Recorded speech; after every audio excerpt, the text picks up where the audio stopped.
Hey guys, make sure to subscribe and hit that notification bell to be updated every time I make a new video. Thanks, let's begin. The Trouble returns.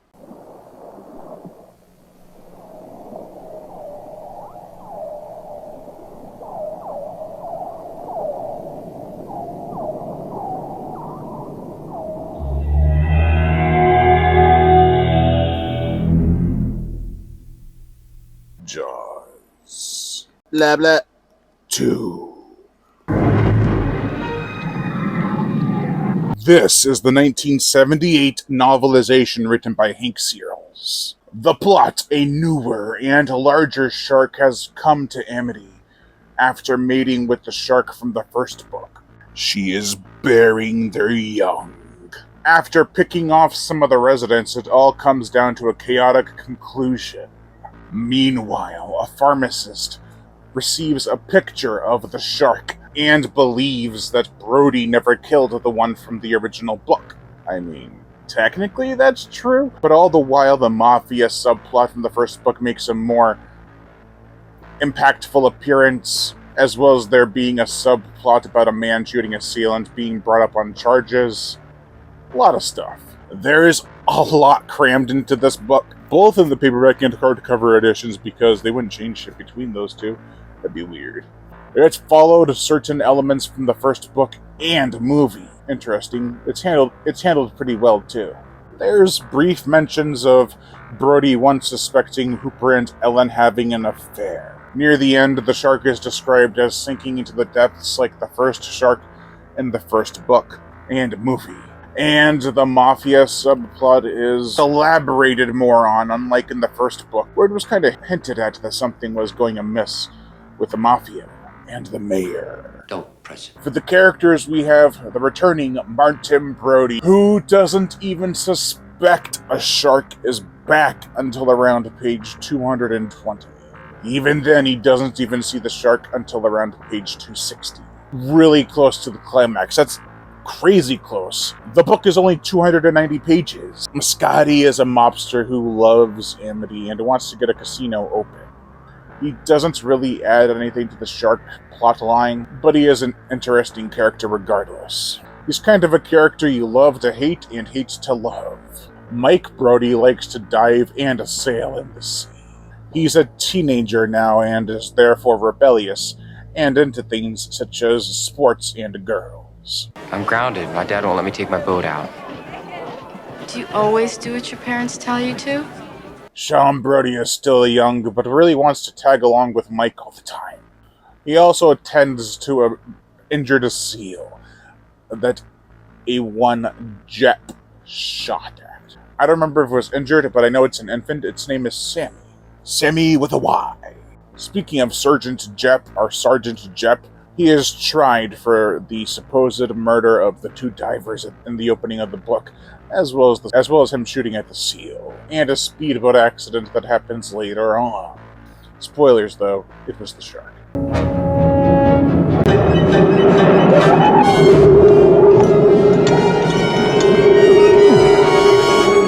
Tom Andrews is a super nice scuba instructor who is teaching Mike and his friends how to scuba dive.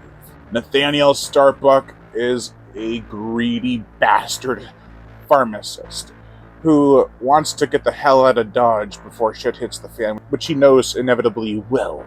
He knows the shark will cause serious damage to the town's economy. So in that, he holds the information about the picture of the shark. He's just a spineless wimp. Chip, who is in charge of finding a sonar ball that the shark got a hold of and took down the chopper that was carrying it. By the way, the whole subplot about the sonar ball, if it's found and you get $1,000, is never resolved.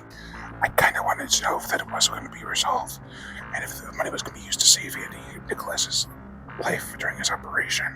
Speaking of Andy Nicholas, Mike's chubby friend is the one who sees the shark under the water and freaks the hell out. It's quite the terrifying scene, much like in the film where the scuba instructor sees the shark and bolts for the surface.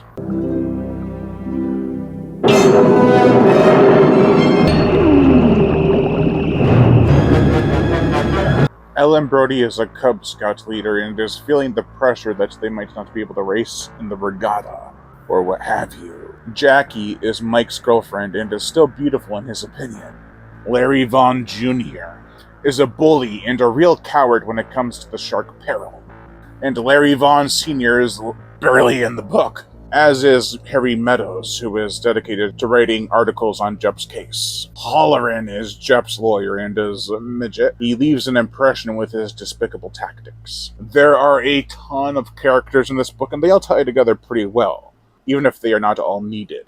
You can tell what they kept and changed between book and film, and it doesn't seem too out of place. The pacing of the book is alright, but there is so much going on that when we get to the climax, it's like, that's it. It feels a bit rushed. Although I will say the climax is a pretty eerie one, where the shark attacks the regatta boaters in the fog on a moonlit night because they're out there for so long it turns from day to night. It's what inspired this video's thumbnail.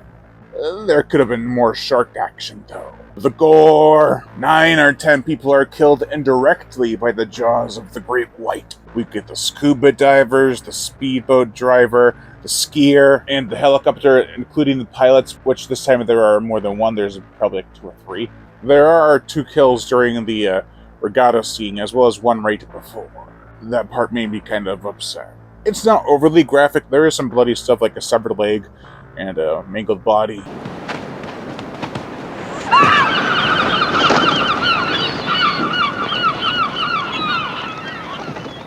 It should have given us a little bit more, given the fact that the shark action is few and far between. Overall, I prefer this novelization to the first, but not by much. The characters are mostly likable, save for a couple, probably. However, there are its flaws. The shark is described as being slower because it's pregnant, yet it can catch up to a water skier and speedboat no problem. Also, a great white's pregnancy only lasts about 12 months, not 4 years. Also, Brody has 2 kids now instead of 3 like in the first book. It made it hard at times to tell if it followed the first movie or the first book. It's a slow unraveling, but I feel it uses the reader's time better than the first. One thing I do think is pretty cool is that Nathaniel Starbuck might have an ancestor who was a part of the Moby Dick universe. Because, Starbuck. And he had a grandfather who was a whaler. I'd say if you would like a different but familiar angle to Jaws 2, give this book a read. I was going to say watch, but read. If you love the way the movie is, it's still an interesting read to see how different it is. It perhaps adds a bit too much and is overbloated, much like a dead body rising from the sea below. That's going to do it for this video, guys. You've been watching Sharkcast Entertainment. I've been your host, Brian Gatto.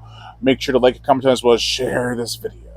Like my Facebook fan page and support me on Patreon. Also hit that notification bell to be notified every time I make a new video. And as always, subscribe.